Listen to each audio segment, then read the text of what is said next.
Hi friends, അസ്സലാമു welcome to my channel. ഇന്ന് ഞാൻ തയ്യാറാക്കാൻ പോകുന്നത് ഒരു അറബിക് സ്നാക്കായ ഫലാഫിലാണ്. ഇത് പുറമെ ഭയങ്കര ക്രിസ്പിയും ഉള്ളും ഭയങ്കര സോഫ്റ്റ് ആയിട്ടുള്ള ഒരു സ്നാക്ക് റെസിപ്പിയാണ്. നമ്മുടെ വീട്ടിലുള്ള ഇൻഗ്രീഡിയൻസ് വെച്ചിട്ട് എങ്ങനെയാണ് ഫലാഫിൽ ഉണ്ടാക്കാമെന്ന് നോക്കാം.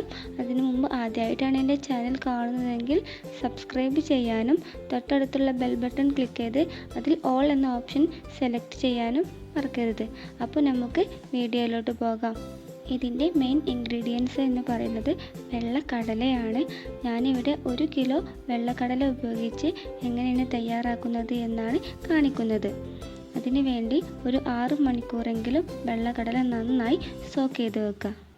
ഇനി ഇതിലെ വെള്ളമെല്ലാം വാർത്തതിന് ശേഷം ഒരു ബൗളിലേക്ക് മാറ്റിയിട്ടുണ്ട്. 1 കിലോ കടല എടുത്തത് കൊണ്ട് ഒരു 1/4 കിലോ സവാള എടുത്തിട്ടുണ്ട്. അത് നന്നായി ഇതുപോലെ ഒന്ന് കട്ട് ചെയ്തെടുക്കുക. പച്ചമുളക് നമ്മുടെ എരിവിനനുസരിച്ചിട്ട് വേണം എടുക്കാൻ. മല്ലിയില എടുത്തിട്ടുണ്ട്, അത് നമ്മളുടെ ടേസ്റ്റിനനുസരിച്ചിട്ട് എടുക്കുക. പിന്നെ കറിവേപ്പില കുറച്ചധികം എടുത്തിട്ടുണ്ട്. ഇനി നമുക്കിതെല്ലാം കൂടി നന്നായി ഇത് മിക്സ് ചെയ്യണം. അതിനൊരു വലിയ പാത്രത്തിലേക്ക് ആദ്യം കടല ചേർത്തിട്ടുണ്ട്. അതിനുശേഷം ഉള്ളി, പച്ചമുളക്, കറിവേപ്പില, മല്ലിയില ഇതെല്ലാതും കൂടി ചേർത്തതിന് ശേഷം നന്നായി ഒന്ന് മിക്സ് ചെയ്തെടുക്കുക. ഈ മിക്സ് ചെയ്തതിന് ശേഷം ഇതിന് കുറേശ്ശെ മിക്സിയുടെ ജാറിലിട്ട് ഇതുപോലെ നന്നായി അരച്ചെടുക്കുക. ഇപ്പം എല്ലാം അരച്ച് മാറ്റിയിട്ടുണ്ട്. ഇനി ഇതിലേക്ക് ആവശ്യത്തിനുള്ള ഉപ്പ് ചേർത്ത് കൊടുക്കുക. അതുപോലെ പിന്നെ നമ്മൾ ചേർക്കാൻ പോകുന്നത് ബേക്കിംഗ് സോഡയാണ്. അതൊരു 2 ടീസ്പൂണാണ് ഞാനിവിടെ 1 കിലോ കടലയിലേക്ക് ചേർത്തിട്ടുള്ളത്.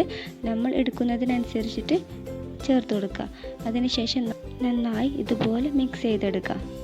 ഇതാണ് ഫലാഫലിൽ ഉണ്ടാക്കാൻ ഉപയോഗിക്കുന്ന മെഷീന്.